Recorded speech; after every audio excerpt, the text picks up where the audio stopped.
ಕರ್ತನಲ್ಲಿ ಪ್ರೀತಿಯ ಸಹೋದರ ಸಹೋದರಿಯರೇ, ಸತ್ಯ ಸ್ವರೂಪಿಯೂ ಸರ್ವವ್ಯಾಪಿಯೂ ಆಗಿರುವ ಯೇಸುವಿನ ಮಹೋನ್ನತ ನಾಮದಲ್ಲಿ ಇಂದಿನ ಸಮಗ್ರ ಸತ್ಯವೇದ ಅಧ್ಯಯನಕ್ಕೆ ನಿಮ್ಮೆಲ್ಲರನ್ನೂ ಸ್ವಾಗತಿಸುತ್ತೇನೆ.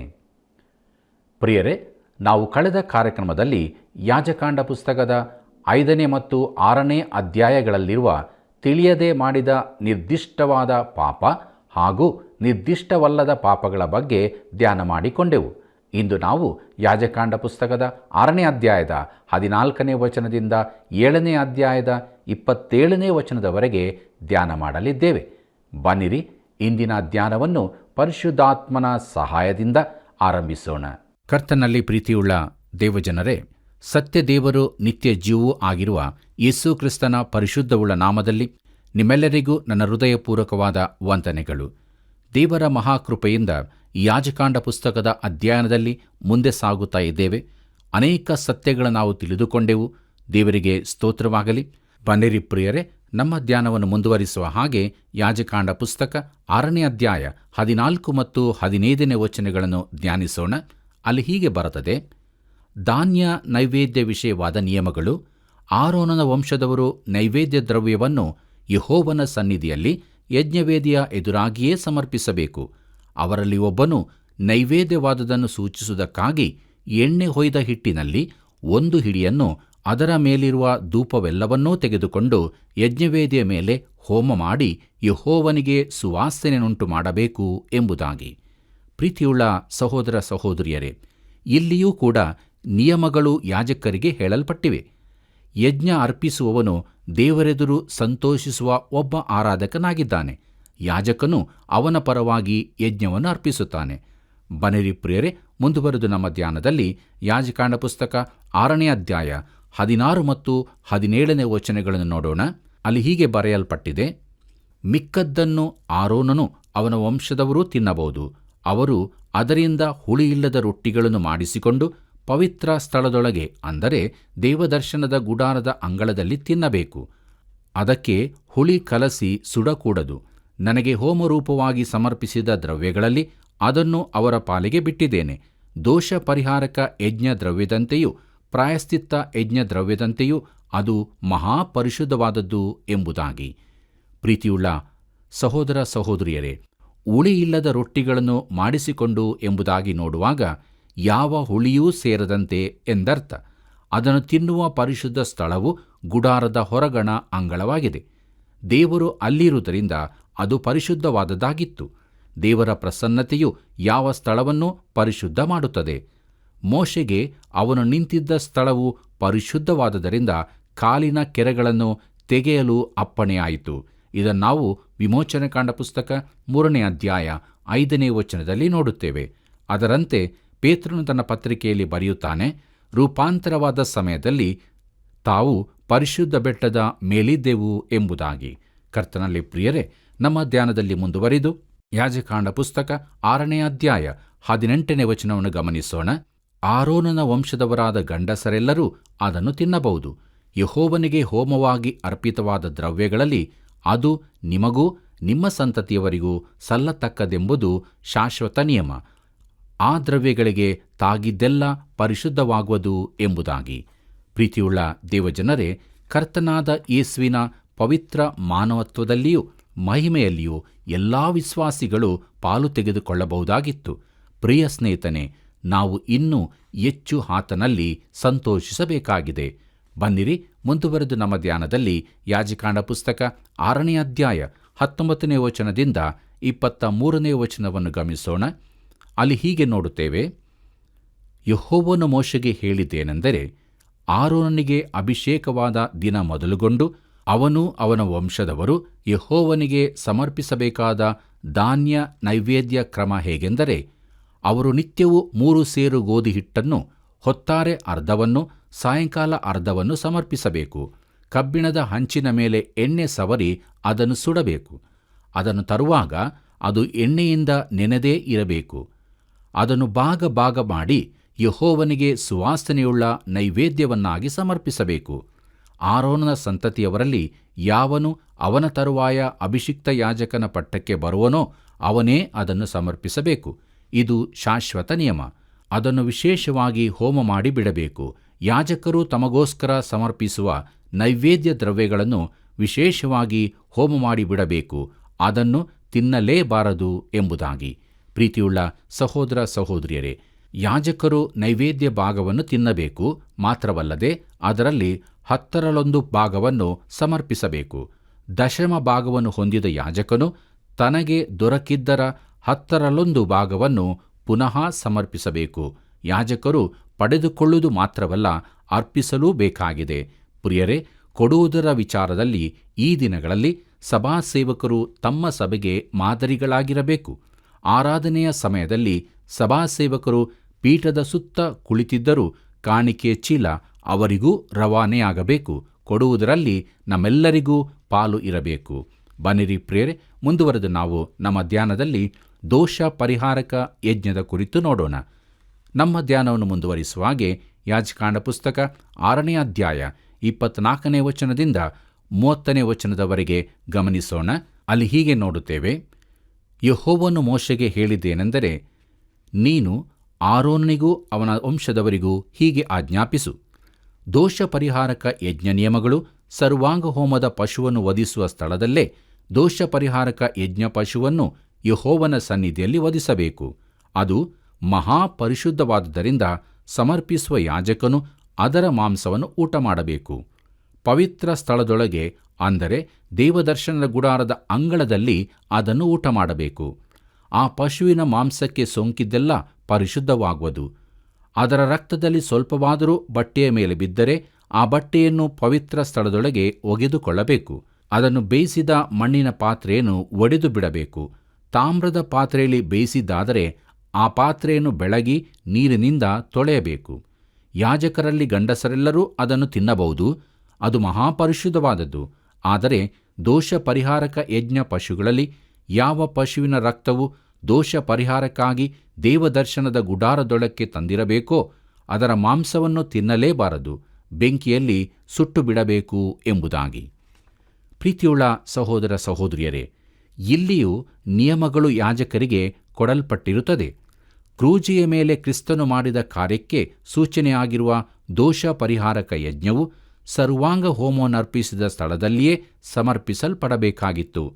ಸರ್ವಾಂಗ ಹೋಮವು ಕ್ರಿಸ್ತನ ವ್ಯಕ್ತಿತ್ವವನ್ನು ತಿಳಿಸುತ್ತದೆ. ಪಾಪಕ್ಕೆ ತಕ್ಕ ಪ್ರಾಯಶ್ಚಿತ್ತವಾಗಬೇಕಾದರೆ ಕ್ರಿಸ್ತನು ಪರಿಶುದ್ಧನೂ ನಿರ್ದೋಷಿಯೂ ಪಾಪರಹಿತನೂ ಆಗಿರಬೇಕಿತ್ತು. ಆತನು ರಕ್ಷಿಸಲು ಸಮರ್ಥನಾಗಿರಬೇಕಿತ್ತು. ಆದ್ದರಿಂದಲೇ ರಕ್ಷಣೆಯ ಯೋಜನೆಯಲ್ಲಿ ಕನ್ಯೆಯಲ್ಲಿನ ಜನನವು ಅತಿ ಮುಖ್ಯವಾದದ್ದಾಗಿತ್ತು. ಆತನು ಕನ್ಯಾಸ್ತ್ರೀಯಲ್ಲಿ ಪವಿತ್ರಾತ್ಮನಿಂದ ಗರ್ಭ ಧರಿಸಲ್ಪಟ್ಟನು. ಪ್ರೀತಿಯುಳ್ಳ ದೇವಜನರೇ, ಕ್ರಿಸ್ತನು ನಮಗಾಗಿ ಪಾಪವಾಗಿ ಮಾಡಲ್ಪಟ್ಟಿದ್ದರೂ ಅವನಲ್ಲಿ ಯಾವ ಪಾಪವೂ ಇಲ್ಲದರಿಂದ ಆತನು ಸಮರ್ಪಿಸಿದ ದೋಷ ಪರಿಹಾರಕ ಯಜ್ಞವು ಪರಿಶುದ್ಧವಾದದ್ದಾಗಿತ್ತು. ನಿನ್ನ ಪಾಪಗಳು ಆತನಿಗೆ ಮರಣವನ್ನು ತಂದಿದ್ದಲ್ಲದೆ ಆತನ ಪಾಪವನ್ನಲ್ಲ. ಪ್ರೀತಿಯುಳ್ಳ ಸಹೋದರ ಸಹೋದರಿಯರೇ, ರೋಮಾಯ ಸಿಪಾಯಿಗಳು ಆತನನ್ನು ಬಂಧಿಸಿದ್ದರಿಂದಾಗಿ ಆತನು ಸತ್ತದ್ದಲ್ಲ. ಆತನು ಯಾವ ಕ್ಷಣದಲ್ಲಿಯೂ ಮರಣದಿಂದ ತಪ್ಪಿಸಿಕೊಳ್ಳಬಹುದಾಗಿತ್ತು. ತಾನು ದೇವದೂತರ ದಂಡನ್ನು ಕರೆ ಕಳುಹಿಸಿ ಯಾವಾಗ ಬೇಕಿದ್ದರೂ ಬಿಡುಗಡೆಯಾಗಬಹುದಿತ್ತೆಂದು ಆತನು ಪೇತ್ರನಿಗೆ ಹೇಳುತ್ತಾನೆ. ಪ್ರಿಯರೇ, ನಮಗಾಗಿ ಆತನು ಪಾಪವಾಗಿ ಮಾಡಲ್ಪಟ್ಟನು ಮತ್ತು ನಮಗೆ ಬದಲಾಗಿ ಸತ್ತನು. ಆದುದರಿಂದ ನಾವು ಆತನನ್ನು ಸ್ವಂತ ರಕ್ಷಕನಾಗಿ ಅಂಗೀಕರಿಸಿಕೊಂಡು ಪಾಪದ ಪಾಲಿಗೆ ನಾವು ಕೂಡ ಸತ್ತವರಾಗಿ ದೇವರಿಗೋಸ್ಕರ ಜೀವಿಸುವರು ಆಗಬೇಕು. ಪ್ರಿಯರೇ, ಇದೇ ನಿಜವಾದ ಕ್ರಿಸ್ತೀಯ ಜೀವಿತವಾಗಿದೆ. ಪ್ರೀತಿಯುಳ್ಳ ದೇವಜನರೇ, ಇಲ್ಲಿಗೆ ನಾವು ಯಾಜಕಾಂಡ ಪುಸ್ತಕದ 6ನೇ ಅಧ್ಯಾಯದ ಧ್ಯಾನವನ್ನು ಮಾಡಿ ಮುಗಿಸಿದೆವು. ದೇವರಾತ್ಮನು ನಮ್ಮ ಜೊತೆ ಇದ್ದುಕೊಂಡು ನಮ್ಮನ್ನು ನಡೆಸಿದ್ದಾನೆ. ನಾವು ತಿಳಿದುಕೊಂಡಂಥ ಸತ್ಯಕ್ಕೆ ವಿಧೇಯರಾಗಿ ಜೀವಿಸೋಣ. ಬನ್ನಿರಿ ಪ್ರಿಯರೇ, ಮುಂದುವರೆದು ನಮ್ಮ ಧ್ಯಾನದಲ್ಲಿ ಯಾಜಕಾಂಡ ಪುಸ್ತಕದ 7ನೇ ಅಧ್ಯಾಯದ ಧ್ಯಾನವನ್ನು ಪ್ರಾರಂಭಿಸೋಣ. ಈ 7ನೇ ಅಧ್ಯಾಯದ ಮುಖ್ಯ ಪ್ರಸ್ತಾಪ ಪ್ರಾಯಶ್ಚಿತ್ತ ಯಜ್ಞ ನಿಯಮಗಳು, ಸಮಾಧಾನ ಯಜ್ಞ ನಿಯಮಗಳು. ಈ ಎರಡೂ ಯಜ್ಞಗಳ ಕುರಿತಾಗಿ ಯಾಜಕರಿಗೆ ಕೊಟ್ಟ ನಿಯಮಗಳು ಇಲ್ಲಿ ಕೊಡಲ್ಪಟ್ಟಿವೆ. ಇತರ ಹೋಮಗಳಿಗಿಂತ ಈ 2 ಹೋಮಗಳು ವೈಯಕ್ತಿಕವಾದದ್ದಾಗಿವೆ. ಹೇಳಲ್ಪಟ್ಟ ದೋಷಗಳು ವ್ಯಕ್ತಿಗತವಾಗಿ ಇಸ್ರಾಯೇಲ್ಯನದಾಗಿದ್ದು ಸಮೂಹಕ್ಕೆ ಸಂಬಂಧಪಟ್ಟದ್ದಲ್ಲ. ಆದ್ದರಿಂದ ವಿಶ್ವಾಸಿ ಗುಂಪಿನಲ್ಲಿ ಸಮಾಧಾನವು ವೈಯಕ್ತಿಕವಾಗಿ ವ್ಯಕ್ತಿಯದ್ದಾಗಿರಬೇಕು. ಪ್ರೀತಿಯುಳ್ಳ ದೇವಜನರೇ, ಇಲ್ಲಿ ಯಾಜಕನ ಸೇವೆಗೆ ಪ್ರಾಮುಖ್ಯತೆ ನೀಡಲಾಗಿದೆ. ಕರ್ತನಾದ ಯೇಸು ನಮಗಾಗಿ ಮಾಡಿದ್ದರ ಹಾಗೂ ದೇವರ ಬಲಗಡೆಯಲ್ಲಿದ್ದು ಈಗಲೂ ಮಾಡುತ್ತಿರುವ ಸೇವೆಯ ಚಿತ್ರಣ ಇದಾಗಿದೆ. ಆತನು ಈಗಲೂ ಸೇವೆಯ ಪಟ್ಟಿಯನ್ನು ಸೊಂಟಕ್ಕೆ ಕಟ್ಟಿಕೊಂಡಿದ್ದಾನೆ.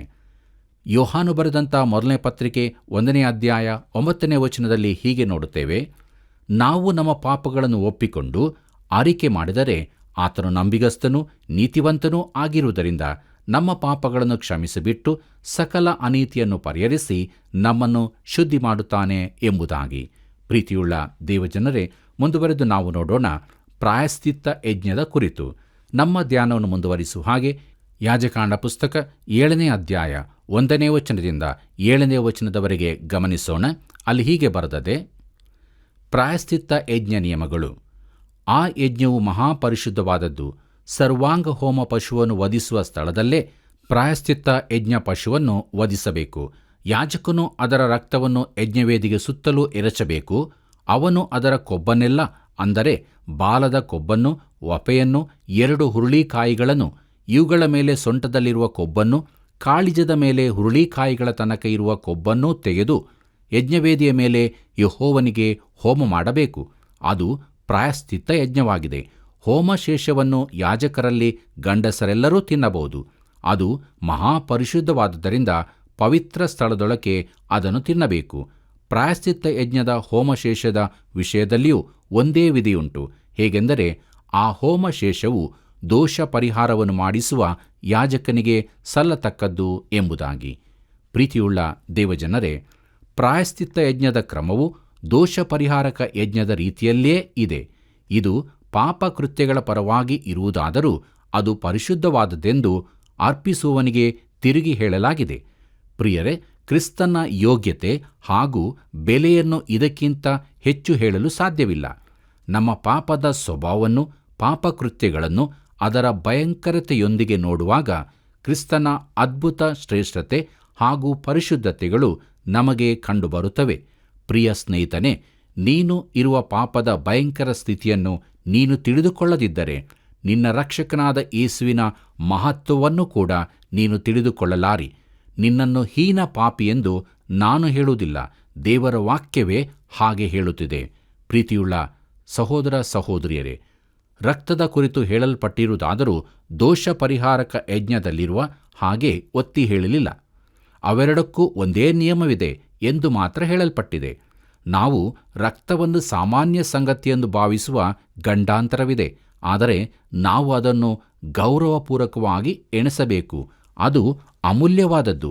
ಹೀಗೆ ಪರಿಶುದ್ಧವೂ ಅಮೂಲ್ಯವೂ ಆಗಿರುವಂಥದ್ದನ್ನು ನಾವು ಸಾಮಾನ್ಯವೆಂದು ಎಂದಿಗೂ ಭಾವಿಸಬಾರದು. ಬನ್ನಿರಿ ಪ್ರಿಯರೇ, ಮುಂದುವರೆದು ನಮ್ಮ ಧ್ಯಾನದಲ್ಲಿ ಯಾಜಕಾಂಡ ಪುಸ್ತಕ 7ನೇ ಅಧ್ಯಾಯ 8ನೇ ವಚನವನ್ನು ನೋಡೋಣ. ಅಲ್ಲಿ ಹೀಗೆ ಬರೆದದೆ: ಯಾರಾದರೂ ಸರ್ವಾಂಗ ಹೋಮಕ್ಕಾಗಿ ಪಶುವನ್ನು ತಂದಾಗ ಅದರ ಚರ್ಮವು ಆ ಪಶುವನ್ನು ಸಮರ್ಪಿಸುವ ಯಾಜಕನದಾಗಿಯೇ ಇರಬೇಕು ಎಂಬುದಾಗಿ. ಪ್ರೀತಿಯುಳ್ಳ ದೇವಜನರೇ, ಸುಡಲ್ಪಡದೇ ಇರುವ ಒಂದು ಅಂಶ ಮಾತ್ರ ಇದು ಆಗಿರುತ್ತದೆ. ಅದು ಚರ್ಮವಾಗಿದ್ದು ಯಾಜಕನಿಗೆ ಸೇರತಕ್ಕದ್ದು. ಕ್ರಿಸ್ತನ ನೀತಿಯಿಂದ ವಧಿಸಲ್ಪಡುವುದಕ್ಕೆ ಅದು ಸೂಚನೆಯಾಗಿದೆ. ದೇವರು ಕರ್ತನಾದ ಯೇಸುವಿನಲ್ಲಿ ತೃಪ್ತಿ ಹೊಂದಿದ್ದಾನೆ ಮತ್ತು ನಮ್ಮನ್ನು ಆತನು ಕ್ರಿಸ್ತನಲ್ಲಿ ಕಾಣುತ್ತಾನೆ. ಪ್ರಿಯರೇ, ದೇವರಿಂದಾಗುವ ಆ ನೀತಿಯು ಯಾವುದೆಂದರೆ ಯೇಸು ಕ್ರಿಸ್ತನನ್ನು ನಂಬುವುದರಿಂದಲೇ ನಂಬುವವರೆಲ್ಲರಿಗೆ ದೊರಕುವಂತಾದು ಎಂಬುದಾಗಿ ರೋಮಾಪುರದವರಿಗೆ ಬರೆದ ಪತ್ರಿಕೆ 3ನೇ ಅಧ್ಯಾಯ 22ನೇ ವಚನದಲ್ಲಿ ಕಾಣುತ್ತೇವೆ. ಪ್ರಿಯರೇ, ಮದುವೆಯ ಔತಣದಲ್ಲಿ ಯೇಸು ಇದನ್ನು ಹೇಳುವಾಗ ಕ್ರಿಸ್ತನ ನೀತಿಯಿಂದ ವಧಿಸಲ್ಪಡುವ ಕುರಿತಾಗಿಯೇ ಮಾತನಾಡಿದ್ದಾನೆ. ಮದುವೆಯ ಪೋಷಾಕನ್ನು ಧರಿಸದಿದ್ದವನು ಹೊರಗೆ ಹಾಕಲ್ಪಡುತ್ತಾನೆ. ನಾವು ಮತ್ತಾಯನ ಬರೆದ ಸುವಾರ್ತೆ 22ನೇ ಅಧ್ಯಾಯ 11ನೇ ವಚನದಿಂದ 13ನೇ ವಚನದವರೆಗೆ ಓದುವಾಗ ಕಂಡುಕೊಳ್ಳುತ್ತೇವೆ. ಬನ್ನಿರಿ ಪ್ರಿಯರೇ, ಮುಂದುವರೆದು ನಮ್ಮ ಧ್ಯಾನದಲ್ಲಿ ಯಾಜಕಾಂಡ ಪುಸ್ತಕ 7ನೇ ಅಧ್ಯಾಯ 9 ಮತ್ತು 10ನೇ ವಚನಗಳನ್ನು ಧ್ಯಾನಿಸೋಣ. ಒಲೆಯಲ್ಲಾಗಲಿ, ಕಬ್ಬಿಣದ ಹಂಚಿನಲ್ಲಾಗಲಿ, ಬಾಂಡ್ಲೆಯಲ್ಲಾಗಲಿ ಬೇಯಿಸಿದ ನೈವೇದ್ಯ ಪದಾರ್ಥವೆಲ್ಲ ಅದನ್ನು ಸಮರ್ಪಿಸುವ ಯಾಜಕನಿಗೆ ಆಗಬೇಕು. ಆದರೆ ಎಣ್ಣೆ ಹೊಯ್ದ ಹಿಟ್ಟನ್ನಾಗಲಿ ಬರೀ ಹಿಟ್ಟನ್ನಾಗಲಿ ಯಾರಾದರೂ ನೈವೇದ್ಯಕ್ಕಾಗಿ ತಂದಾಗ ಅದನ್ನು ಆರೋನನ ವಂಶದವರೆಲ್ಲರೂ ಸಮವಾಗಿ ಅನುಭವಿಸಬೇಕು ಎಂಬುದಾಗಿ. ಪ್ರೀತಿಯುಳ್ಳ ದೇವಜನರೇ, ಒಲೆಯಲ್ಲಾಗಲಿ ಕಬ್ಬಿಣದ ಹಂಚಿನಲ್ಲಾಗಲಿ ಬೇಯಿಸಲ್ಪಟ್ಟ ಪ್ರತಿಯೊಂದು ವಸ್ತುವು ಯಾಜಕರದಾಗಿದೆ. ಈ ವಿಶೇಷ ರೀತಿಯ ನೈವೇದ್ಯವು ಪೂರ್ಣವಾಗಿ ಯಾಜಕರಿಗೆ ಸಲ್ಲತಕ್ಕದ್ದನ್ನು ಇದು ತಿಳಿಸುತ್ತದೆ. ಬನ್ನಿರಿ ಪ್ರಿಯರೇ, ಮುಂದುವರೆದು ನಾವು ಸಮಾಧಾನ ಯಜ್ಞದ ಕುರಿತಾದದ್ದು ಎಂಬುದನ್ನು ನೋಡೋಣ. ನಮ್ಮ ಧ್ಯಾನವನ್ನು ಮುಂದುವರಿಸುವ ಹಾಗೆ ಯಾಜಕಾಂಡ ಪುಸ್ತಕ 7ನೇ ಅಧ್ಯಾಯ 11 ಮತ್ತು 12ನೇ ವಚನಗಳನ್ನು ಗಮನಿಸೋಣ. ಅಲ್ಲಿ ಹೀಗೆ ಬರುತ್ತದೆ: ಸಮಾಧಾನ ಯಜ್ಞ ನಿಯಮಗಳು. ಯಾರಾದರೂ ಕೃತಜ್ಞತೆಯನ್ನು ತೋರಿಸುವುದಕ್ಕಾಗಿ ಸಮಾಧಾನ ಯಜ್ಞವನ್ನು ಯೆಹೋವನಿಗೆ ಮಾಡುವುದಾದರೆ ಅದರೊಡನೆ ಎಣ್ಣೆ ಮಿಶ್ರವಾದ ಹುಳಿಯಿಲ್ಲದ ಹೋಳಿಗೆಗಳನ್ನು, ಎಣ್ಣೆ ಹಾಕಿದ ಹುಳಿಯಿಲ್ಲದ ಕಡುಬುಗಳನ್ನು, ಎಣ್ಣೆಯಿಂದ ಪೂರಾ ನೆನೆಸಿದ ಗೋಧಿ ಹಿಟ್ಟಿನ ಹೋಳಿಗೆಗಳನ್ನು ಸಮರ್ಪಿಸಬೇಕು ಎಂಬುದಾಗಿ. ಪ್ರೀತಿಯುಳ್ಳ ಸಹೋದರ ಸಹೋದರಿಯರೇ, ಇಲ್ಲಿನ ಯಜ್ಞವು ಸ್ವ ಇಚ್ಛೆಯದಾಗಬೇಕು ಎಂಬುದಕ್ಕೆ ಒತ್ತು ನೀಡಿದೆ. ಯಾಕೆಂದರೆ ಅದು ಕೃತಜ್ಞತಾ ಸೂಚಕವಾದದ್ದಾಗಿತ್ತು. ವಿಶ್ವಾಸಿಗಳಿಗೆ ಇದು ಒಂದು ವಿಶೇಷವಾದ ಅರ್ಥವನ್ನು ಕೊಡುವಂಥದ್ದಾಗಿದೆ. ಇಬ್ರಿಯರಿಗೆ ಬರೆದ ಪತ್ರಿಕೆ 13ನೇ ಅಧ್ಯಾಯ 15ನೇ ವಚನದಲ್ಲಿ ಹೀಗೆ ನೋಡುತ್ತೇವೆ: ಆದದರಿಂದ ಆತನ ಮೂಲಕವಾಗಿಯೇ ದೇವರಿಗೆ ಸ್ತೋತ್ರ ಯಜ್ಞವನ್ನು ಎಡೆಬಿಡದೆ ಸಮರ್ಪಿಸೋಣ. ಆತನು ಕರ್ತನೆಂದು ಬಾಯಿಂದ ಪ್ರತಿಜ್ಞೆ ಮಾಡುವುದೇ ನಾವು ಅರ್ಪಿಸುವ ಯಜ್ಞವಾಗಿದೆ ಎಂಬುದಾಗಿ. ಪ್ರೀತಿಯುಳ್ಳ ಸಹೋದರ ಸಹೋದರಿಯರೇ, ನಮ್ಮ ಬಾಯಿಯ ಫಲವು ಆತನಿಗೆ ಸ್ತೋತ್ರವನ್ನು ಅರ್ಪಿಸುವುದಾಗಿದೆ. ಪ್ರಿಯರೇ, ನಾವು ದೇವರಿಗೆ ಕೃತಜ್ಞತಾರ್ಪಣೆ ಸಲ್ಲಿಸಲು ಸಿದ್ಧರಾಗದಿದ್ದಲ್ಲಿ ದೇವಾಲಯಕ್ಕೆ ಆರಾಧನೆಗಾಗಿ ಸೇರಿ ಬರಲು ಸಾಧ್ಯವಿಲ್ಲ. ಗುಣುಗುಟ್ಟುವ, ಟೀಕೆ ಮಾಡುವ ಕ್ರೈಸ್ತನು ದೇವರನ್ನು ಆರಾಧಿಸುವ ಮನಸ್ಥಿತಿಯಲ್ಲಿರುವುದಿಲ್ಲ. ಇದು ಎಷ್ಟು ಪ್ರಾಮುಖ್ಯವಾದದ್ದು ಅಲ್ಲವೇ? ಬನ್ನಿರಿ ಪ್ರಿಯರೇ, ನಮ್ಮ ಧ್ಯಾನವನ್ನು ಮುಂದುವರಿಸುವ ಹಾಗೆ ಯಾಜಕಾಂಡ ಪುಸ್ತಕ 7ನೇ ಅಧ್ಯಾಯ 13 ಮತ್ತು 14ನೇ ವಚನಗಳನ್ನು ಗಮನಿಸೋಣ. ಅಲ್ಲಿ ಹೀಗೆ ಬರೆದದೆ: ಕೃತಜ್ಞತೆಯನ್ನು ತೋರಿಸುವುದಕ್ಕಾಗಿ ಸಮಾಧಾನ ಯಜ್ಞದಲ್ಲಿ ಒಪ್ಪಿಸುವ ಪಶುವಿನೊಡನೆ ಹುಳಿ ರೊಟ್ಟಿಗಳನ್ನು ಸಮರ್ಪಿಸಬೇಕು. ಸಮರ್ಪಿಸಿದ ಪ್ರತಿಯೊಂದು ವಿಧವಾದ ಪದಾರ್ಥಗಳಲ್ಲಿಯೂ ಒಂದೊಂದನ್ನು ಯೆಹೋವನಿಗೋಸ್ಕರ ಪ್ರತ್ಯೇಕಿಸಬೇಕು. ಅವು ವೇದಿಗೆ ಯಜ್ಞ ಪಶುವಿನ ರಕ್ತವನ್ನು ಎರಚಿದ ಯಾಜಕನಿಗೆ ಆಗಬೇಕು ಎಂಬುದಾಗಿ. ಪ್ರೀತಿಯುಳ್ಳ ದೇವಜನರೇ, ಇದನ್ನು ಬಹು ಗಮನವಿಟ್ಟು ನೋಡಬೇಕು ಎಂಬುದಾಗಿ ಕೇಳಿಕೊಳ್ಳುತ್ತೇನೆ. 12ನೇ ವಚನದಲ್ಲಿ ಹೋಳಿಗೆಯು ಕಡುಬುಗಳು ಹುಳಿಯಿಲ್ಲದ್ದಾಗಿರಬೇಕೆಂದು ಹೇಳಿದೆ. ಅದೇ 13ನೇ ವಚನದಲ್ಲಿ ರೊಟ್ಟಿಯು ಹುಳಿಯಾಗಿರಬೇಕೆಂದು ಹೇಳಿದೆ. ಅದು ನಿಮಗೆ ವಿಚಿತ್ರವಾಗಿ ಕಾಣಬಹುದು. ಹುಳಿಯು ಕೆಟ್ಟದ್ದಕ್ಕೆ ಸೂಚನೆಯಾಗಿರುವಾಗ ಇದೇಕೆ ಹೀಗೆ? ಯಾಕೆಂದರೆ 12ನೇ ವಚನದಲ್ಲಿ ಅದು ಕ್ರಿಸ್ತನು ನಮ್ಮ ಸಮಾಧಾನ ಯಜ್ಞವಾಗಿದ್ದಾನೆಂದು ಸೂಚನೆಯಾಗಿದೆ. ಆತನು ಪಾಪವಿಲ್ಲದವನಾದ್ದರಿಂದ ಹುಳಿಯು ನಿಷೇಧಿಸಲ್ಪಟ್ಟಿದೆ. ಆದರೆ 13ನೇ ವಚನದಲ್ಲಿ ಈ ಸಮಾಧಾನದ ಕ್ರಿಯೆಯಲ್ಲಿ ಪಾಲುಗೊಂಡದಕ್ಕಾಗಿ ಯಜ್ಞ ಅರ್ಪಿಸುವವನು ಉಪಕಾರ ಹೇಳುವುದಾಗಿದೆ. ಅವನ ಪಾಪಗಳು ಕ್ಷಮಿಸಲ್ಪಟ್ಟಿದ್ದು ಅವನು ದೇವರೊಂದಿಗೆ ಸಮಾಧಾನವಾಗಿದ್ದಾನೆ. ಆದರೆ ಅವನಲ್ಲಿ ಪಾಪವು ಇನ್ನೂ ಇದೆ, ಹುಳಿ ಪೂರ್ಣವಾಗಿ ಹೋಗಿಲ್ಲ. ಪ್ರಿಯರೇ, ದೇವರೊಂದಿಗೆ ಸಮಾಧಾನವಾಗುವುದೆಂದರೆ ವಿಶ್ವಾಸಿಯು ಪಾಪರಹಿತ ಪರಿಪೂರ್ಣತೆಯನ್ನು ಹೊಂದಿದ್ದಾನೆಂತಲ್ಲ. ಪಾಪದ ಹುಳಿ ಇನ್ನೂ ಇದೆ. ಇದನ್ನು ನಾವು ತಿಳಿದುಕೊಳ್ಳುವುದು ಎಷ್ಟೋ ಅವಶ್ಯ. ಯೋಹಾನ ಬರೆದ 1ನೇ ಪತ್ರಿಕೆ 1ನೇ ಅಧ್ಯಾಯ 8ನೇ ವಚನದಲ್ಲಿ ಹೀಗೆ ನೋಡುತ್ತೇವೆ: ನಮ್ಮಲ್ಲಿ ಪಾಪವಿಲ್ಲವೆಂದು ನಾವು ಹೇಳಿದರೆ ನಮ್ಮನ್ನು ನಾವೇ ಮೋಸಪಡಿಸಿಕೊಳ್ಳುತ್ತೇವೆ ಮತ್ತು ಸತ್ಯವೆಂಬುದು ನಮ್ಮಲ್ಲಿಲ್ಲ ಎಂಬುದಾಗಿ. ಪ್ರಿಯರೇ, ವಿಶ್ವಾಸಿಯು ತನ್ನ ಪಾಪಗಳ ಕ್ಷಮಾಪಣೆ ಹಾಗೂ ಶುದ್ಧೀಕರಣಕ್ಕಾಗಿ ಪ್ರಾರ್ಥಿಸಬೇಕು ಮತ್ತು ಪವಿತ್ರಾತ್ಮನಲ್ಲಿ ಹೊಸ ಸ್ವಭಾವ ಧರಿಸಿದವನಾಗಿ ಜೀವಿಸಬೇಕು. ಯಾಕಂದರೆ ಪಾಪವು ನಿಮ್ಮ ಮೇಲೆ ಅಧಿಕಾರ ನಡೆಸದು. ನೀವು ಧರ್ಮಶಾಸ್ತ್ರಕ್ಕೆ ಅಧೀನರಲ್ಲ, ಕೃಪೆಗೆ ಅಧೀನರಾಗಿದ್ದೀರಷ್ಟೇ ಎಂಬುದಾಗಿ ರೋಮಾಪುರದಾಗ ಬರೆದ ಪತ್ರಿಕೆ 6ನೇ ಅಧ್ಯಾಯ 14ನೇ ವಚನದಲ್ಲಿ ನೋಡುತ್ತೇವೆ. ಪ್ರೀತಿಯುಳ್ಳ ದೇವಜನರೇ, ಹುಳಿ ಸಹಿತದ ರೊಟ್ಟಿಯು ಪರಲೋಕದ ಕಡೆಗೆ ಎತ್ತಲ್ಪಡಬೇಕು. ಅದೇ ರೀತಿ ನಮ್ಮ ಹೃದಯವನ್ನು ನಾವು ದೇವರ ಕಡೆಗೆ ಎತ್ತಿ ನಮ್ಮನ್ನು ಪರೀಕ್ಷಿಸಿ ಸನಾತನ ಮಾರ್ಗದಲ್ಲಿ ನಡೆಸುವಂತಾಗಬೇಕು. ಇದನ್ನೇ ಕೀರ್ತನೆಗಾರನು ತನ್ನ ಕೀರ್ತನೆಯಲ್ಲಿ ತಿಳಿಸಿದ್ದು. ಅದು 139ನೇ ಕೀರ್ತನೆ 23 ಮತ್ತು 24ನೇ ವಚನದಲ್ಲಿ ಬರೆಯಲ್ಪಟ್ಟದ್ದೇ ಆಗಿದೆ. ಬನ್ನಿರಿ ಪ್ರೇರೆ, ನಮ್ಮ ಧ್ಯಾನದಲ್ಲಿ ಮುಂದುವರೆದು ಯಾಜಕಾಂಡ ಪುಸ್ತಕ 7ನೇ ಅಧ್ಯಾಯ 15ನೇ ವಚನದಿಂದ 18ನೇ ವಚನದವರೆಗೆ ಗಮನಿಸೋಣ. ಅಲ್ಲಿ ಹೀಗೆ ಬರೆದದೆ: ಕೃತಜ್ಞತಾ ಯಜ್ಞ ಪಶುವಿನ ಮಾಂಸವನ್ನು ಯಜ್ಞವು ನಡೆದ ದಿನದಲ್ಲೇ ಭೋಜನ ಮಾಡಬೇಕು. ಮರುದಿನದವರೆಗೆ ಸ್ವಲ್ಪವನ್ನಾದರೂ ಉಳಿಸಕೂಡದು. ಯಾರಾದರೂ ಹರಕೆಯನ್ನು ಸಲ್ಲಿಸುವುದಕ್ಕಾಗಲಿ ಸ್ವೇಚ್ಛೆಯಿಂದಾಗಲಿ ಅಂಥ ಯಜ್ಞವನ್ನು ಮಾಡಿಸಿದರೆ ಅದನ್ನು ಸಮರ್ಪಿಸಿದ ದಿನದಲ್ಲೇ ಅದರ ಮಾಂಸವನ್ನು ಊಟ ಮಾಡಬೇಕು. ಆದರೆ ಮಿಕ್ಕದ್ದನ್ನು ಮರುದಿನದಲ್ಲಿ ತಿನ್ನಬಹುದು. ಮೂರನೆಯ ದಿನದವರೆಗೆ ಉಳಿದಿದ್ದನ್ನು ಬೆಂಕಿಯಿಂದ ಸುಟ್ಟು ಬಿಡಬೇಕು. ಆ ಯಜ್ಞ ಪಶುವಿನ ಮಾಂಸದಲ್ಲಿ ಸ್ವಲ್ಪವನ್ನಾದರೂ ಮೂರನೆಯ ದಿನದಲ್ಲಿ ಊಟ ಮಾಡಿದರೆ ಆ ಯಜ್ಞವೇ ಸಮರ್ಪಕವಾದದ್ದಲ್ಲ. ಅರ್ಪಿಸಿದವನಿಗೆ ಅದರಿಂದ ಫಲವೇನೂ ದೊರೆಯುವುದಿಲ್ಲ. ಅದು ಹೇಯವಾದದ್ದರಿಂದ ಅದನ್ನು ತಿಂದವನು ಆ ಪಾಪದ ಫಲವನ್ನು ಅನುಭವಿಸಬೇಕು ಎಂಬುದಾಗಿ. ಪ್ರೀತಿಯುಳ್ಳ ದೇವಜನರೇ, ಸಮಾಧಾನ ಯಜ್ಞ ಪಶುವಿನ ಮಾಂಸವನ್ನು ಕೂಡಲೇ ತಿನ್ನತಕ್ಕದ್ದು, ತಡವಾಗಕೂಡದು. ಆದ್ದರಿಂದ ನಮ್ಮ ಮನಸ್ಸಾಕ್ಷಿಯ ಸಮಾಧಾನಕ್ಕಾಗಿ ನಾವು ಕ್ರಿಸ್ತನಿಗೆ ಸಮೀಪವಾಗಿಯೇ ಇರಬೇಕು. ಕ್ರಿಸ್ತನಿಗೆ ಸಮೀಪದಲ್ಲಿದ್ದಾಗ ಶೋಧನೆ ಮೇಲೆ ಜಯವು ನಮಗೆ ದೊರಕುತ್ತದೆ. ಆದ್ದರಿಂದ ಪ್ರಿಯ ಮಿತ್ರನೇ, ಕ್ರಿಸ್ತನಿಗೆ ಅಂಟಿಕೊಂಡೇ ಇರು. ಆತನ ಸ್ವಂತದವರಾಗಿದ್ದು ಆತನ ಮಹಿಮೆಯ ಅದ್ಭುತವಾದ ಅನ್ಯೋನ್ಯತೆಯಲ್ಲಿ ಸೇರಿದವರಿಗೆ ಮಾತ್ರ ಆತನು ಸಮಾಧಾನವನ್ನು ಅನುಗ್ರಹಿಸುತ್ತಾನೆ. ನಾವು ಆತನನ್ನೇ ನೋಡುತ್ತಾ ಆತನಲ್ಲಿ ನೆಲೆಗೊಳ್ಳಬೇಕು. ಕ್ರಿಸ್ತನು ಅದ್ಭುತನೂ ಸಾಕಾದವನೂ ಆಗಿದ್ದಾನೆಂದು ನೀನು ತಿಳಿದುಕೊಂಡಾಗ ಎಲ್ಲ ಗ್ರಹಿಕೆಗೂ ಮೀರುವ ಸಮಾಧಾನವು ನಿನ್ನೊಳಗೆ ಪ್ರವೇಶಿಸುವುದು. ಈ ಯಜ್ಞಗಳು ಕ್ರಿಸ್ತನ ಛಾಯೆಗಳಾಗಿರುವುದು ಎಷ್ಟೋ ಸತ್ಯವಾಗಿದೆ. ದೇವರಿಗೆ ಮಹಿಮೆಯಾಗಲಿ. ಬನ್ನಿರಿ ಪ್ರೇರೆ, ಮುಂದುವರೆದು ನಾವು ಯಾಜಕಾಂಡ ಪುಸ್ತಕ 7ನೇ ಅಧ್ಯಾಯ 19 ಮತ್ತು 20ನೇ ವಚನವನ್ನು ನೋಡೋಣ.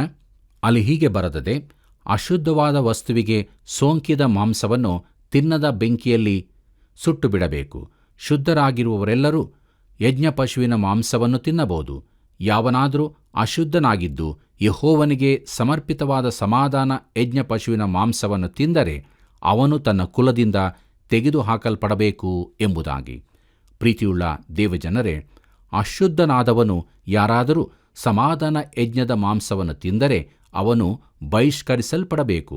ಈಗಿನ ದಿನಗಳಲ್ಲೂ ದೇವರೊಂದಿಗೆ ವಿಶ್ವಾಸಿಯು ಅನ್ಯೋನ್ಯತೆಯಲ್ಲಿರಬೇಕಾದರೆ ತನ್ನ ಪಾಪಗಳನ್ನು ಸಂಪೂರ್ಣವಾಗಿ ಅರಿಕೆ ಮಾಡಿದವನಾಗಿರಬೇಕು. ಬನ್ನಿರಿ ಪ್ರೇರೆ, ನಮ್ಮ ಕಾರ್ಯಕ್ರಮದ ಅಂತ್ಯಭಾಗದಲ್ಲಿ ಕೊನೆಯದಾಗಿ ಯಾಜಕಾಂಡ ಪುಸ್ತಕ 7ನೇ ಅಧ್ಯಾಯ 22ನೇ ವಚನ, 23ನೇ ವಚನ, 24ನೇ ವಚನದಲ್ಲಿ ಮತ್ತು 26, 27ನೇ ವಚನಗಳನ್ನು ಗಮನಿಸೋಣ. ಅಲ್ಲಿ ಹೀಗೆ ಬರೆದದೆ: ಯೆಹೋವನು ಮೋಶೆಗೆ ಹೇಳಿದ್ದೇನೆಂದರೆ, ನೀನು ಇಸ್ರಾಯೇಲ್ಯರಿಗೆ ಹೀಗೆ ಆಜ್ಞಾಪಿಸು, ನೀವು ಎತ್ತು, ಕುರಿ, ಆಡುಗಳ ಕೊಬ್ಬನ್ನು ತಿನ್ನಬಾರದು. ಅಂಥ ಪಶುವು ರೋಗದಿಂದ ಸತ್ತದ್ದಾದರೆ ಇಲ್ಲವೇ ಕಾಡು ಮೃಗವು ಕೊಂದದ್ದಾದರೆ ಅದರ ಕೊಬ್ಬನ್ನು ಬೇರೆ ಕೆಲಸಕ್ಕೆ ಉಪಯೋಗಿಸಬಹುದೇ ಹೊರತು ಎಷ್ಟು ಮಾತ್ರವೂ ತಿನ್ನಬಾರದು. ಪಕ್ಷಿಯದಾಗಲಿ ಪಶುವಿನದಾಗಲಿ ಯಾವ ರಕ್ತವನ್ನು ನೀವು ಎಲ್ಲಿಯೂ ಊಟ ಮಾಡಬಾರದು. ರಕ್ತ ಭೋಜನ ಮಾಡಿದವನು ಕುಲದಿಂದ ತೆಗೆದುಹಾಕಲ್ಪಡಬೇಕು ಎಂಬುದಾಗಿ. ಪ್ರೀತಿಯುಳ್ಳ ದೇವಜನರೇ, ಮನುಷ್ಯನು ಯೆಹೋವನಿಗೆ ಹೋಮ ಮಾಡುವಂಥ ಪಶುಜಾತಿಯ ಕೊಬ್ಬನ್ನು ಯಾವನಾದರೂ ತಿಂದರೆ ಅವನು ಕುಲದಿಂದ ತೆಗೆದುಹಾಕಲ್ಪಡಬೇಕು. ಮಾನವನಿಗೆ ರಕ್ತದಿಂದಾಗಿ ಬಿಡುಗಡೆಯಾದದೆಂಬುದನ್ನು ಇದು ಪುನರುಚ್ಚರಿಸುತ್ತದೆ ಮತ್ತು ದೇವರೆದುರು ನಾವು ಸ್ವೀಕರಿಸಲ್ಪಡುವುದಕ್ಕೆ ಇದುವೇ ಆಧಾರವಾಗಿರುತ್ತದೆ. ಕೊಬ್ಬು ದೇವರಿಗೆ ಸೇರಿದ್ದಾದ್ದರಿಂದ ಅವರು ಕೊಬ್ಬನ್ನು ಸೇವಿಸಬಾರದಾಗಿತ್ತು. ಪ್ರೀತಿಯುಳ್ಳ ದೇವಜನರೇ, ದೇವರ ವಾಕ್ಯ ಧ್ಯಾನದಲ್ಲಿ ಅಮೂಲ್ಯವಾದ ಸತ್ಯಗಳನ್ನು ನಾವು ತಿಳಿದುಕೊಂಡಿದ್ದೇವೆ. ನಾವು ದೇವರಿಗೆ ಸಮರ್ಪಿಸಲ್ಪಟ್ಟವರಾಗಿ ನಮ್ಮ ಜೀವಿತದಲ್ಲಿ ಮುಂದೆ ಮುಂದೆ ಸಾಗುವಾಗ ಯಾವಾಗಲೂ ಪರಿಶುದ್ಧರಾಗಿ ಸತ್ಯವಂತರಾಗಿ ಜೀವಿಸಬೇಕಾಗಿದೆ. ಅದಕ್ಕಾಗಿ ದಿನನಿತ್ಯವೂ ದೇವರ ವಾಕ್ಯದಿಂದ ತುಂಬಿಸಲ್ಪಟ್ಟವರಾಗಿ ದೇವರಾತ್ಮನ ನಡೆಸುವಿಕೆಯೊಂದಿಗೆ ಮುಂದೆ ಮುಂದೆ ಸಾಗೋಣ. ಹೀಗಾಗುವಂತೆ ದೇವರು ತಾನೇ ನಿಮ್ಮೆಲ್ಲರಿಗೆ ಸಹಾಯ ಮಾಡಲಿ. ಆತನ ಕೃಪೆಯು ಸದಾ ನಿಮ್ಮ ಸಂಗಡ ಇರಲಿ. ಪ್ರಿಯರೇ, ಇಂದಿನ ಕಾರ್ಯಕ್ರಮದ ಮೂಲಕ ನಾವು ಯಾಜಕನ ಸೇವೆಯ ಪ್ರಾಮುಖ್ಯತೆ, ಮಹಾಪರಿಶುದ್ಧವಾದ ಸರ್ವಾಂಗಹೋಮ, ದೋಷ ಪರಿಹಾರಕ ಯಜ್ಞ ಹಾಗೂ ಸಮಾಧಾನ ಯಜ್ಞಗಳ ಬಗ್ಗೆ ಸೂಕ್ಷ್ಮವಾಗಿ ಧ್ಯಾನ ಮಾಡಿಕೊಂಡೆವು. ನೀವು ತಿಳಿದುಕೊಂಡ ಸತ್ಯವನ್ನು ಅನುಸರಿಸಿ ನಡೆದುಕೊಳ್ಳಲು ದೇವರು ತಾನೇ ಸಹಾಯ ಮಾಡಲಿ. ಆತನ ಕನಿಕರಕ್ಕೋಸ್ಕರ ದಿನಾಲೂ ಬೇಡಿಕೊಳ್ಳೋಣ. ಬನ್ನಿರಿ, ಪ್ರಾರ್ಥನೆ ಮಾಡೋಣ. ನಮ್ಮನ್ನು ಬಹಳವಾಗಿ ಪ್ರೀತಿ ಮಾಡುವಂಥ ನಮ್ಮ ರಕ್ಷಕನಾದ ಯೇಸು ಸ್ವಾಮಿಯಲ್ಲಿ ತಂದೆಯಾದ ದೇವರೇ, ಈ ಕೃಪಾಗಳಿಗೆಯಲ್ಲಿ ನಿನ್ನ ವಾಕ್ಯಗಳನ್ನು ಧ್ಯಾನಿಸಿದಂಥ ಪ್ರತಿಯೊಬ್ಬರ ಜೀವಿತಕ್ಕೋಸ್ಕರ ನಿನ್ನ ಬಳಿ ಬೇಡುತ್ತೇವೆ. ನಿನ್ನ ಕರುಣೆಯನ್ನು ಅವರ ಮೇಲೆ ಸುರಿಸಬೇಕಾಗಿ ಬೇಡುತ್ತೇವೆ. ಯಥಾರ್ಥವಾಗಿ ಬೇಡುತ್ತಾ ಇರುವಂಥ ಒಂದೊಂದು ಆತ್ಮಗಳನ್ನು ಕರುಣಿಸಿ, ಅವರಿಗೆ ಬೇಕಾದ ಆತ್ಮನ ಬಲವನ್ನು, ಶರೀರಕ್ಕೆ ಆರೋಗ್ಯವನ್ನು, ಹೃದಯ ಮನಸ್ಸುಗಳಲ್ಲಿ ಸಮಾಧಾನವನ್ನು ಕೊಟ್ಟು ನೀನು ಪ್ರತಿಷ್ಠಿಸಿದಂಥ ಜೀವವುಳ್ಳ ಮಾರ್ಗದಲ್ಲಿ ಮುನ್ನಡೆಸಬೇಕಾಗಿ ಬೇಡುತ್ತೇವೆ. ಹೀಗೆ ಪ್ರತಿಯೊಬ್ಬರೂ ರಕ್ಷಣೆ ಹೊಂದಿ ಸತ್ಯದ ಜ್ಞಾನಕ್ಕೆ ಸೇರುವಲ್ಲಿ ನೀನು ಕಾರ್ಯ ಮಾಡು. ದೇವರ ನಿನ್ನ ವಾಕ್ಯಗಳು ಸಮೃದ್ಧಿಯಾಗಿ ನಮ್ಮೆಲ್ಲರಲ್ಲಿ ವಾಸವಾಗಲಿ. ಯೇಸುವಿನ ನಾಮದಲ್ಲಿ ಬೇಡಿದ್ದೇವೆ ತಂದೆಯೇ, ಆಮೆನ್. ಪ್ರಿಯರೇ, ಸತ್ಯವೇದ ಅಧ್ಯಯನವು ನಮ್ಮ ಜೀವಿತಕ್ಕೆ ನಿರೀಕ್ಷೆಯನ್ನು ಹುಟ್ಟಿಸಿ ಆತ್ಮದಲ್ಲಿ ಬಲಪಡಿಸಿದೆಯಲ್ಲವೇ? ಹೌದು ಪ್ರಿಯರೇ, ಇತರರು ಕೂಡ ಈ ಅನುಭವಕ್ಕೆ ಬರಲು ಮಿಸ್ ಕಾಲ್ ಕೊಟ್ಟು ನಮ್ಮನ್ನು ಬೆಂಬಲಿಸಿರಿ. ತಿರುಗಿ ಸಂಧಿಸೋಣ. ವಂದನೆಗಳು.